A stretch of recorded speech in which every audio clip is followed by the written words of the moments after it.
네, 반갑습니다. 성동구 지역사회보장협의체의 실무위원장을 맡고 있는 정진영이라고 합니다. 반갑습니다.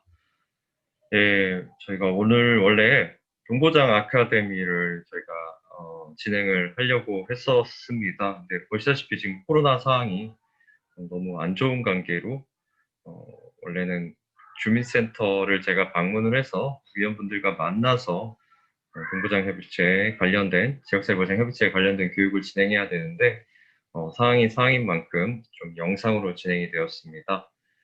이 점 양해 부탁드리도록 하겠습니다. 예, 오늘은 그 동부장 위원분들이 함께 활동하시면서 지역사회보장협의체, 우리 성동구 지역사회보장협의체가 어떤 역할을 하고 있고 어떤 활동을 했는지에 대해서 위원분들한테 정보를 드리는 그런 시간이라고 이해를 하시면 될 것 같습니다. 우리 성수동뿐만 아니라 제가 한 5군데 정도 동부장 협의체 위원분들을 직접 만나 뵀어요. 그래서 각 동별로 어떤 활동을 하고 계신지에 대해서 같이 의견을 들어보는 자리를 가졌습니다.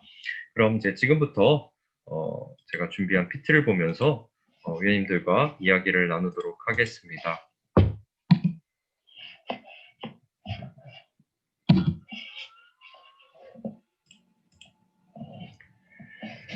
네.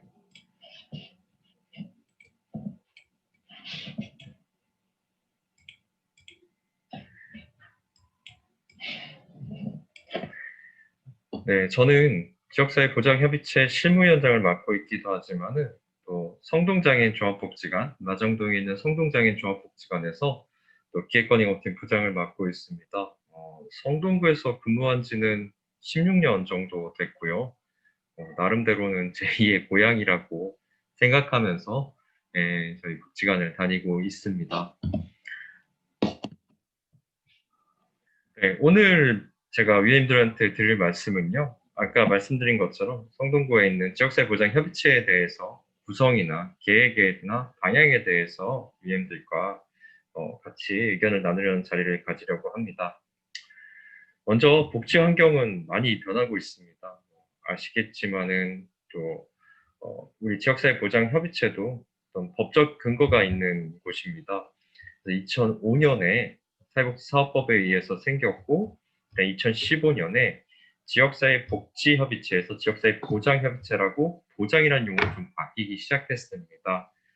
말 그대로 옆에 이 화면을 보시면은 네, 사회보장이라는 용어, 그러니까는 우리 어떤 개인의 삶을 보장하는 데 있어서 단순히 복지뿐만 아니라 건강, 고용, 문화여가, 돌봄, 교육, 환경 등 다양한 영역이 함께해야지 어떤 개인의 삶의 질을 보장할 수 있다라는 부분으로 조금 이제 환경이 좀 변하기 시작을 했고요. 그에 따라서 지역사회 보장협의체라고 용어가 바뀌었습니다. 그리고 또 동지역사회보장협의체가 또 생기기 시작해서 복지 사각지대에 대해서 가장 잘 아시는 분들은 공공이나 민간에서 근무하는 종사자분들이 아니라 각 지역에 있는 주민분들이 상시적으로 동에 있는 사각지대에 대해서 잘 파악할 수 있다고 봤기 때문에 동지역사회보장협의체가 생기게 되었습니다.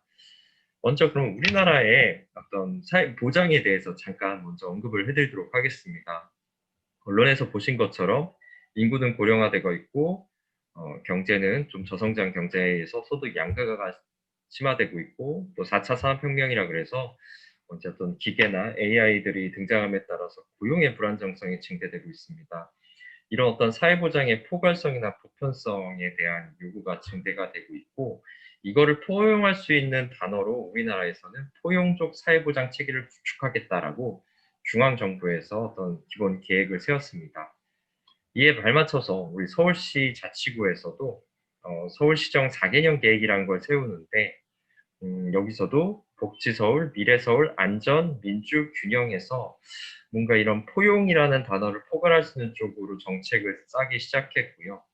우리 성동구에서도 성동구 민선 7개에서도 비전이 더불어 행복한 스마트 포용도시 성동이라고 해서 포용이라는 말을 쓰고 있고 아까 말한 4차 산업혁명의 어떤 좀 그런 부분 기조를 반영을 해서 스마트란 말이 들어오기 시작했습니다. 스마트 포용도시 성동이라고 비전을 세웠고 그에 따른 구정 목표도 이렇게 7개 구정 목표를 세워서 진행 운영을 해 오고 있고요.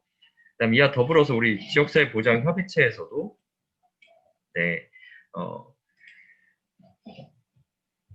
모두가 인간다운 삶을 누리는 포용적 복지 공동체라는 그런 비전을 해서 5개의 영역을 통해서 우리 성동구에 있는 주민들의 삶을 보장하기 위한 목표를 세워서 사업들을 추진을 하고 있습니다.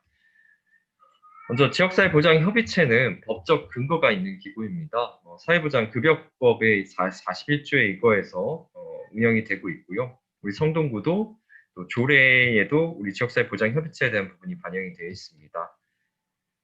네, 이런 지역사회 보장 협의체의 기능을 보시면은 말 그대로 어떤 주민분들의 의견과 그리고 공공과 민간에서 일하는 종사자분들이 서로 네트워크를 통해서 어떤 지역에 있는 사회 보장 욕구에 대해서 공동으로 파트너십을 형성해서 공동으로 대응하는 그런 협의체가 그런 기능을 한다라고 위원님들께서 보시면 될 것 같습니다.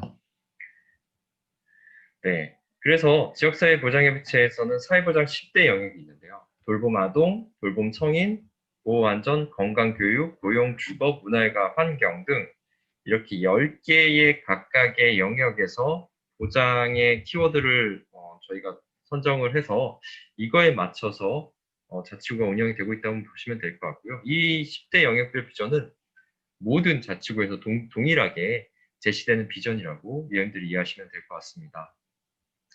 이런 지역사회 보장협의체 구성을 보시면은 지역사회 보장협의체 대표협의체가 있고요. 지역사회 보장협의체 실무협의체가 있고요.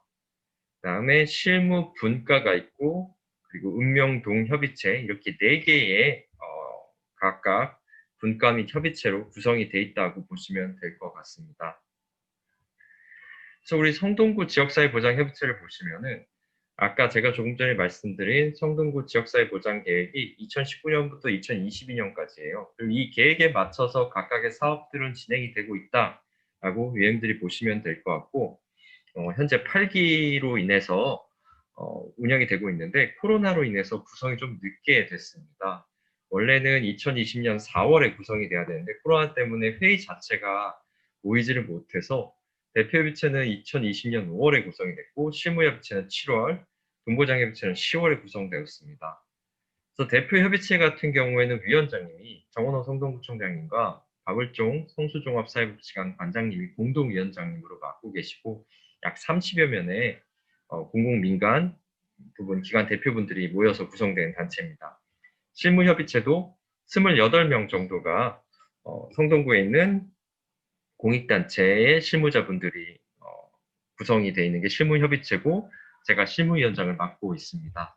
그다음 실무분과는 민간과 공공에 있는 어떤 종사자분들의 중간관리자분들이 주로 많으신데요. 아이고 이렇게 모여서 각각의 아까 말씀드린 영역별 분과를 구축을 해서 각각의 사업들을 하고 있다고 보시면 될 것 같고요. 그다음 위원님들께서 지금 근무하고 계시는 동지역사회보장협의체 지금 17개 동의자 성동구는 약 한 288명 정도가 활동을 하고 있다고 보시면 될 것 같습니다. 이렇게 4개로 우리 성동구 지역사회보장협의체는 구성이 돼 있다고 보시면 될 것 같습니다. 네, 아까도 말씀드렸지만 좀 늦게 구성이 돼서 사업을 진행하는 데 있어서의 조금 애로사항은 있고 또 코로나라는 좀 변수가 있다는 부분 또 다시 한번 말씀드리겠습니다.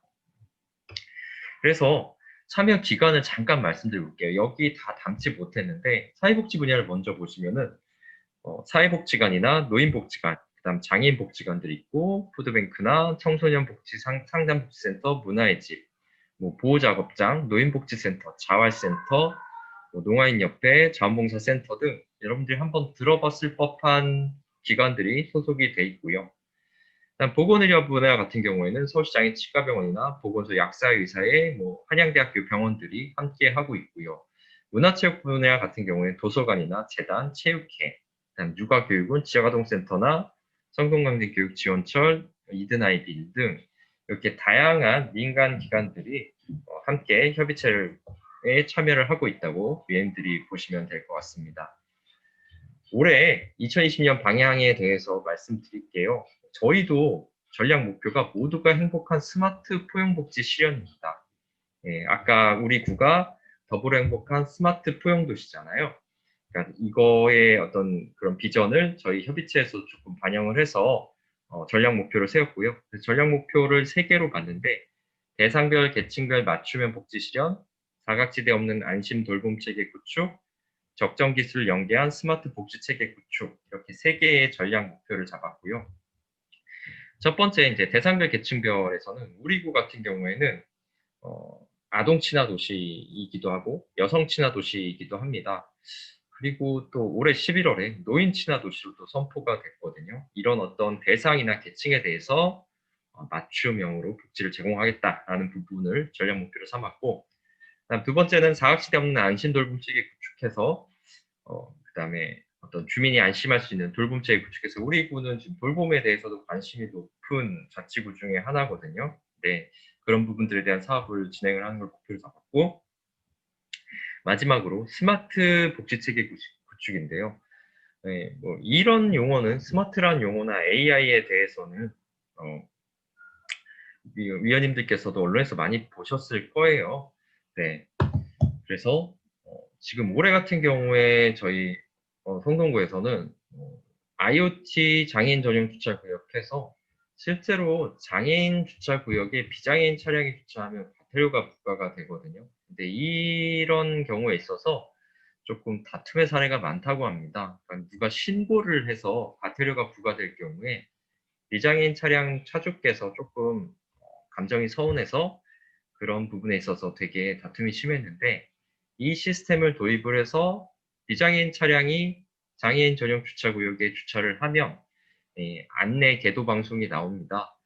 다른 곳으로 좀 옮겼으면 좋겠다라는 부분으로, 그래서 자연스럽게 비장애인 차량이 장애인 주차구역에 주차를 하지 않도록 하는 거를 좀 스마트 기술을 이용을 해서 했다는 부분으로 위엠들 이해를 하시면 될 것 같고요. 또 발달장애인들 같은 경우에는 조금 좀 잃어버리는 경우, 실종이 되는 경우들이 있는데 스마트 칩을 그 아동들, 발달장애인들이 신고 있는 신발 깔짝 밑에 부착을 해서 위치 추적을 할 수 있는 스마트 인솔 사업을 저희 성동구에서 진행을 해서 운영을 하고 있습니다. 이렇게 좀 스마트 기술을 활용을 해서 저희가 이런 스마트 복지체계를 구축한다라고 위엠들이 보시면 될 것 같습니다. 원래 지금 12월 다 끝나는 입장에서, 끝나는 상황에서 이런 계획을 말씀드린 게 조금 그렇긴 합니다. 근데 어쨌든 제가 아까 말씀드린 것처럼 지금 코로나로 인해서 이런 실무협의체 구성 자체가 7월에 됐기 때문에 조금 양해를 부탁을 드리고요. 어떤 사업을 계획했고 했는지에 대해서 그냥 간략하게 말씀드리겠습니다. 위원님께서 화면에 보시는 것처럼 저희 구청 앞에서 김장을 하는 모습이에요. 예. 네, 올해는 코로나 때문에 아마 이렇게 다 같이 모여서 김장은 하지는 못했고, 저희가 이제 완제품으로 KTNG에서 조금 후원을 해서 각 가정, 취약가정으로 배분이 12월 중에 진행이 됐습니다.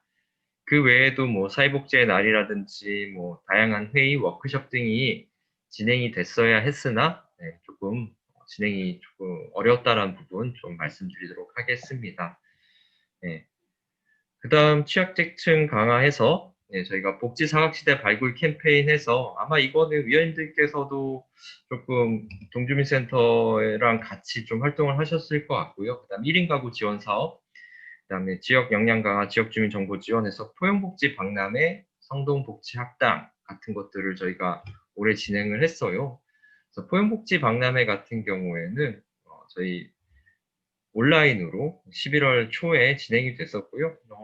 저희가 유튜브에다가 영상을 업로드했는데 꽤 많은 분들이 영상을 시청을 해주셨더라고요. 그 다음에 동복지대학에서 마장동이랑 성수 1가 1동이 아니라 성수 아마 2가 1동에서 동복지대학 운영해서 제가 오타입니다. 죄송합니다. 그래서 이제 주민주도의 동협이체 운영체계를 확립을 하는 부분을 목표로 해서 각각의 세부 사업들이 진행이 됐다라고 보시면 될 것 같습니다. 네, 그래서 방금 전에 계획했던 거고 추진 사업을 보시면은 8기 협의체는 구성이 됐고요. 그리고 각각의 분과들이 활동을 하고 있고, 그다음에 분과장에서 각 분과의 분과장들이 있는데 분과장을 민간과 공공이 같이 하는 공동 분과장으로 만들어서 이 좀 진행을 하는 걸로 좀 해봤습니다. 이제 동료비치 활성화 지원해서 나눔네트워크 사업에서 아마 동별로 500만 원씩, 그러니까 성동구에 17개 동 있잖아요. 각 동별로 500만 원씩 각 동 특성에 맞는 사업을 할 수 있도록 하는 나눔네트워크 사업을 진행을 했다는 부분도 위원님들께 또 말씀드리겠습니다. 이처럼 코로나 상황임에도 불구하고 저희가 할 수 있는 사업은 다 했다라고 위원님들께 말씀드릴 수 있을 것 같습니다. 네, 그리고 또 실무분과대도 또 줌으로 모이기도 했고, 또 소수지만 워크샵을 되게 조심스럽게 또 11월 중순경에 진행을 좀 했었습니다. 네, 그리고 또 뭐 각각의 사업들도 나름대로는 각 분과별로도 조금 운영이 됐다는 부분을 말씀드릴 수 있을 것 같습니다. 네, 다음은 성동구 나눔 네트워크 사업에 대해서 말씀드리겠습니다. 햇빛성동이라는 이름으로 저희 성동구에서 운영을 하고 있는데요. 따뜻한 겨울나기 성금이에요. 그래서 모금액을 우리 성동구에 있는 취약계층을 위해서 그 모금된 돈을 지원을 하고 있습니다. 그래서 저희가 2017년부터 이 사업을 진행을 했는데요. 크게는 개인 지원과 기관 지원이 있습니다. 개인 지원은 어쨌든 중위소득 120% 저소득 가구를 대상으로 해서 의료비나 주거비, 생계비 등을 지원을 하고 있고요. 기관 지원은 아까 제가 말씀드린 17개 동에 약 500만 원 정도씩 동부장려비체에서 진행되는 돈을 지원을 했고, 그다음에 또 영역별로, 그러니까 저희 성동구 같은 경우에는 성수권역, 왕십리권역, 옥수권역, 그래서 3개의 권역이 있는데 각 동에 있는 사회복지관들이 지역에 있는 주민들의 어떤 복지 서비스 제공할 수 있는 영역별로 또 그런 기관과 그러니까 복지관의 영역 지원을 통해서 지역에 거주하는 주민분들을 위한 사업을 또 진행을 했었습니다. 먼저 개인 지원 사업을 보시면은 아까 말씀드린 대로 의료비, 주거비, 생계비 등 우리 성동구에 있는 취약계층들을 위한 그 1일 모금 행사로 모은 돈으로 개인 지원을 했다라고 의원들이 이해를 하시면 될 것 같고요. 주요 의료비가 많이 지원이 됐습니다. 네, 그 다음에 기관 지원에 대해서 말씀드리겠습니다. 그 전에 개인 지원을 제가 이제 심의를 제가 하고 있는데 조금 안타깝거나 조금 우려되는 부분은 이제 코로나 상황으로 인해서 일자리를 잃어서 조금 경제력이 없어진 분들이 점점 늘어나고 있습니다. 그러다 보니까는 이분들의 경우 주로 주거비, 월세가 체납이 되거나 뭐 보험료, 건강보험료가 체납되는 경우들인데 이거를 3개월 정도를 저희가 보통 지원해 주는 게 가이드거든요. 이게 기준인데 그 기준대로 한다고 해서 이분들의 삶이 확 달라질 거라고 생각하지는 않는다는 부분에는 위원님들도 다 동의하실 거예요. 네, 이제 코로나 상황이 워낙 길어지다 보니까 점점 이런 취약계층들이 늘어나고 있고요. 이런 부분에 있어서 우리 동지역사회보장협의체 위원님들의 역할이 앞으로 더 커지지 않을까라고 조심스럽게 말씀드릴 수 있을 것 같습니다. 네, 어쨌든 이 코로나 상황이 빨리 개선이 되었으면 좋겠습니다. 네, 다음은 기관 지원 말씀드릴게요.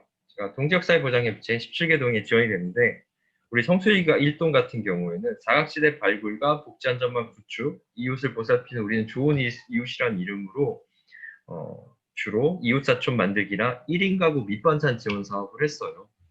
그러니까 서울시에서도 그렇고 1인 가구가 증가함에 따라서 이런 1인 가구에 대해서 우리 동부장협의체 위원님들께서 함께해서 조금이라도 이분들이 지역에서 잘 살아갈 수 있도록 하는 역할을 하시고 계십니다.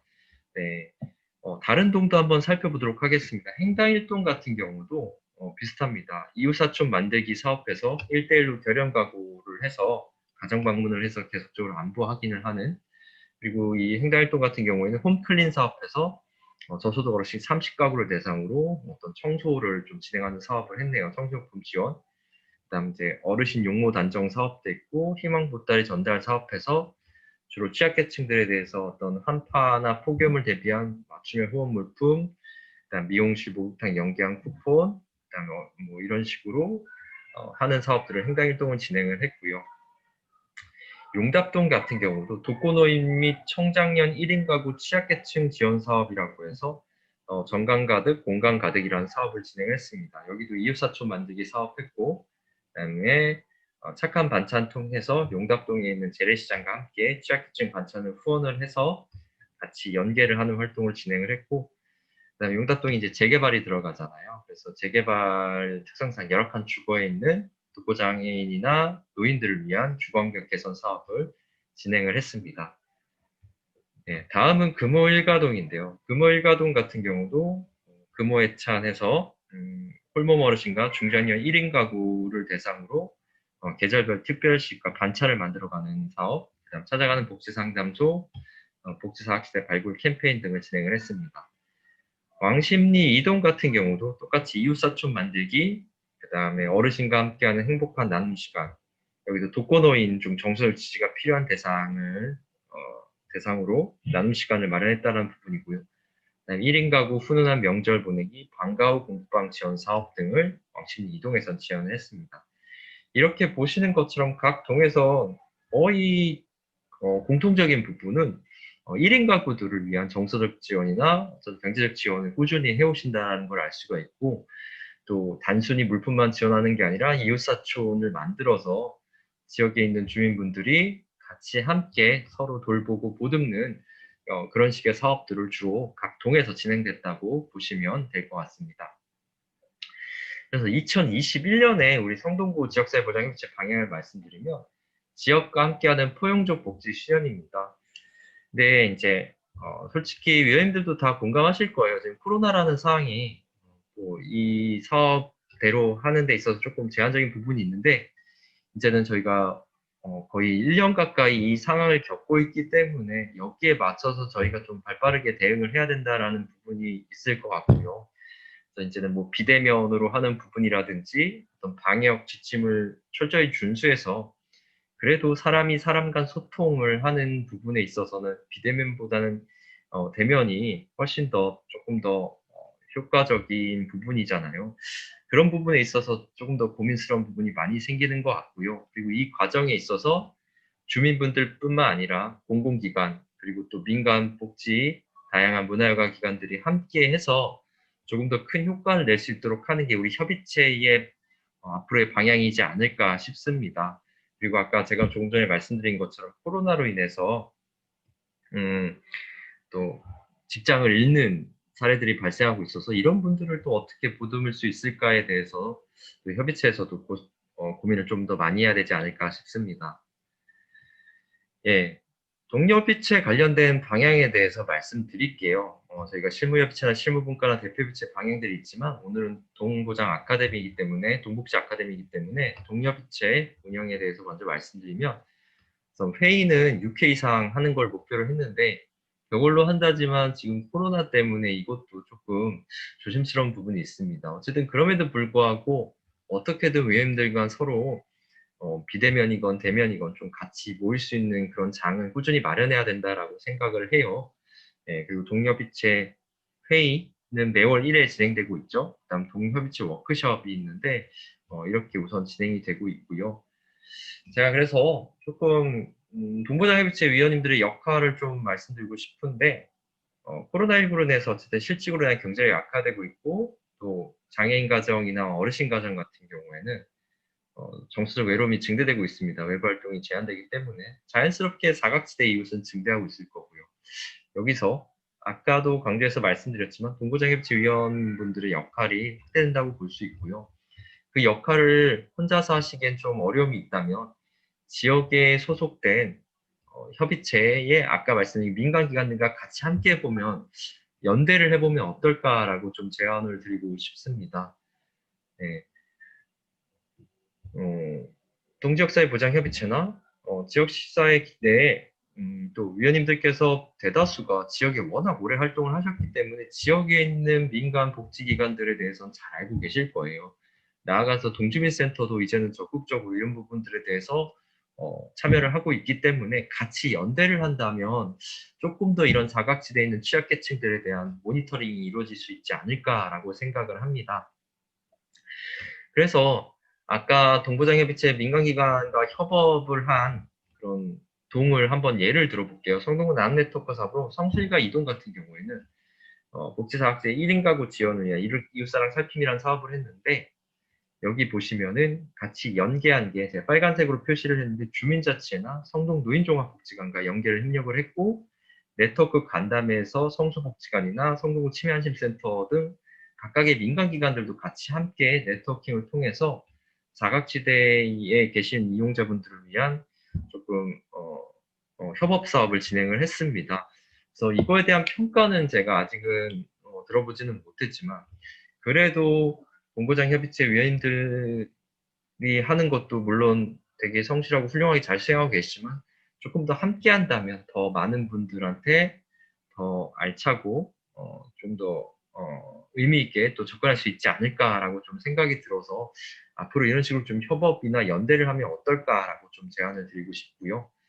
네, 그래서 여기서 보시면 제가 또 보시면 알겠지만 주민센터나 민간복지기관 관련 유관기관과 협업을 하면 좋겠다라는 부분입니다. 네. 그리고 그냥 제가 참고로 했는데 성지활동 같은 경우에는 65세 이상 인구가 2,690명 정도 돼요. 어쨌든 성지활동도 인구 수가 적은 동은 아닌 거라는 걸 위원님들도 아시잖아요.